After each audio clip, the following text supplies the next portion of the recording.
tonight we're making something that was not on my menu. I was on Instagram earlier today looking at the stories and an advertisement, you know how they pop in, and this was from Eggland's Best Eggs, and they had a video where they were starting this casserole. I'm like, that looks good. So I got it from Eggland's Best, and Eggland's Best got it from Taste of Home. So we are going to do it. I'm doing exactly like they say. I'm just substituting lower point ingredients when I can. So the first thing we have to do, they use a 11 by 7 dish. I don't have one, so I don't think it's going to make a difference. We'll see, I guess. I sprayed it. What we're going to put in the bottom are diced green chilies, and you can use mild, hot, however you like it. But y'all know by now, I don't do hot, so I'm getting mild. They may still have a little bit of bite to them. We'll see, won't we? So just spread these out. I love the chili rellenos. You know, I was saying it before I got on here. Now I'm having trouble. That you get from the Mexican restaurant. They're delicious. So that's what caught my attention. I hope that they're obviously not the same, but I hope they have the same flavor profile. And this is just a 1/4 cup of black olives.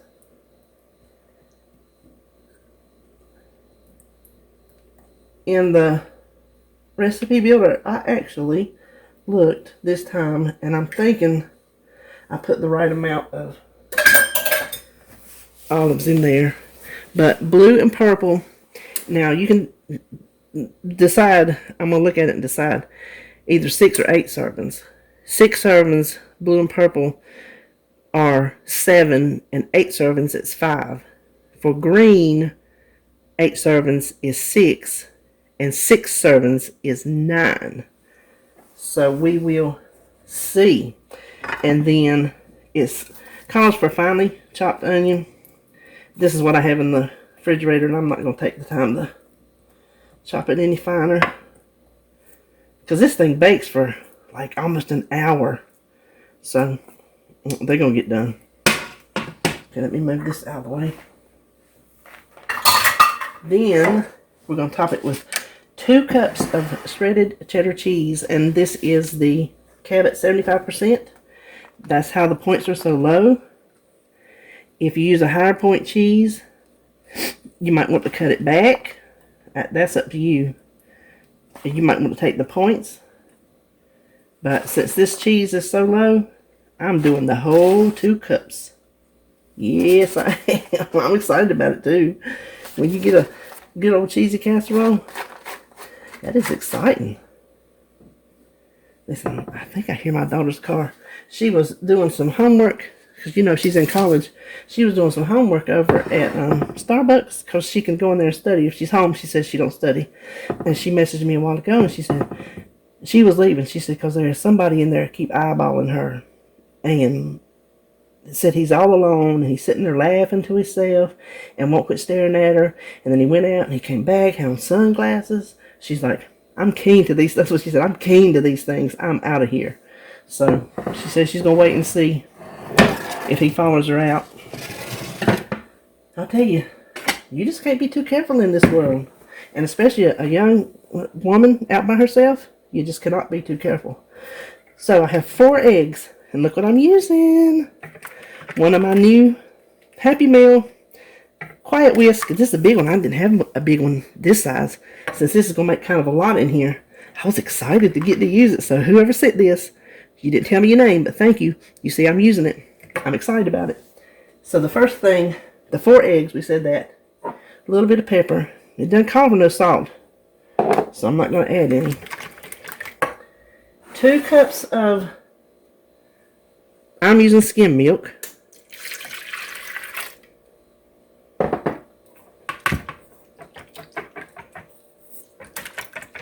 See how nice the quiet whisk is? That's why I love it so good. Then this is a 1.5 cups of Bisquick. And it just says bacon mix. So I guess you can use whatever kind you like.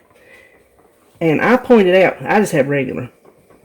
And I keep it in the freezer with all my other flours. That's the whole door of my big freezer is just flours and cornmeals and things like that. And I pointed out if I needed to buy the Heart Smart kind, and it was only just a couple points difference, so I was not going to spend the money for something that was not going to make a difference. If you already have it, I'm not saying you shouldn't have it. I'm just saying if it was going to make a points difference in the recipe, I was going to buy it. But since it didn't, I just stuck with what I got. So let's try to get all these lumps out. I will say when you keep it in the freezer like that, it will clump up on you. So you kind of have to work at it a little bit harder. But I got my groceries from Harris Teeter today. This is Thursday, obviously. This is just 1% cottage cheese. So I knocked that down. It's 1 cup. But when I saw the recipe, I was going to put in my Harris Teeter order tomorrow like I usually do. And so I'm like, well, it ain't going to hurt me to get it a day early. Because I needed cottage cheese and green chilies. I didn't have enough green chilies. So, 1 cup of cottage cheese. Now they call this a souffle. I'm just calling it a casserole. Because I don't know how to make souffles. Yep, that's my daughter. I hear her. So then we just whisk this together.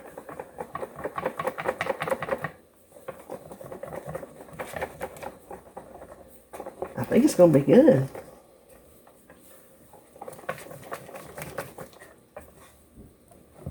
Okay, then all we have to do, let me move this back over here. I got some congestion going on. Is just pour it over the casserole. It's kind of like an impossible pie, actually. Now that I'm looking at it and pouring it over, that's what it's like. You know the Bisquick Impossible Pies? That's exactly what it's like, just with the addition of cottage cheese. So, this bakes. Did you shake him?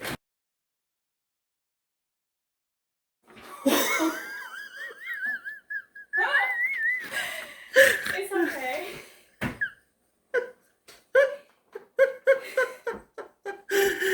Okay, I'm back. Y'all didn't want to hear what she had to say.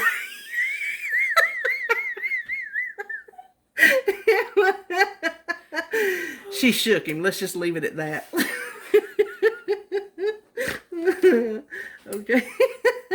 Okay. All right. Let's see where we're at. We have it at 350. And we're going to bake it for 45 to 50 minutes, it says, until you can put a knife out and it comes out clean. So I will be back in close to an hour. Okay, it cooked for 40 minutes. I tested with the knife. It came out good. I let it sit for 10 minutes. It's probably been sitting 15 or so. I was busy. I went ahead and cut down the middle because I'm still trying to decide if I want 6 or 8 servings. 6 is going to be like that big. I think I'll do 6. Because 8, yeah, I'm going to do 6. Because what I have over here, you know, these are not going to be, I never do them right. I'm going to break out the ruler one day because my husband would.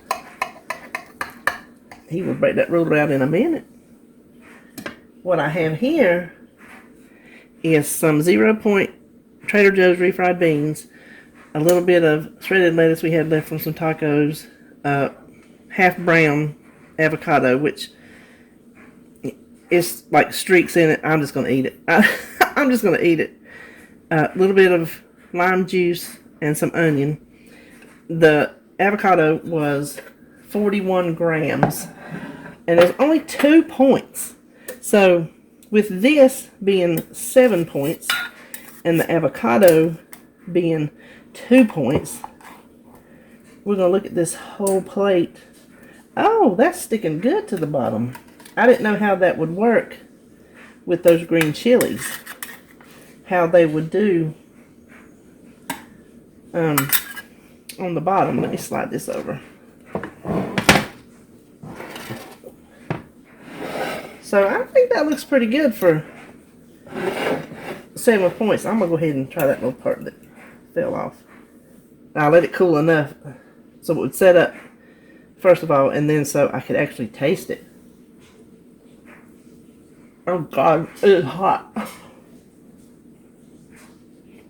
Okay, I had to swallow that one whole. We're going to try this. We're going to try this again. Whew. And make a note, even 15-20 minutes, it is not going to be cool enough to pop in your mouth. So just do not do what I just did.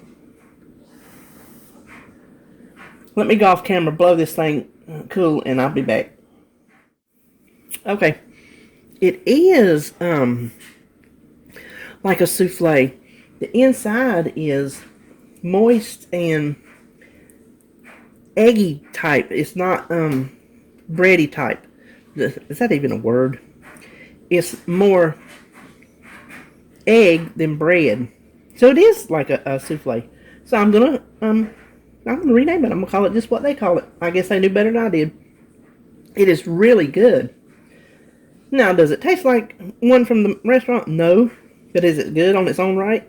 Yep, it sure is. I'll put this in. I'll make this again. And you'll see how easy it was. So now I'm going to go over here and sit down and enjoy my 7-point supper. Nope, my 9-point supper.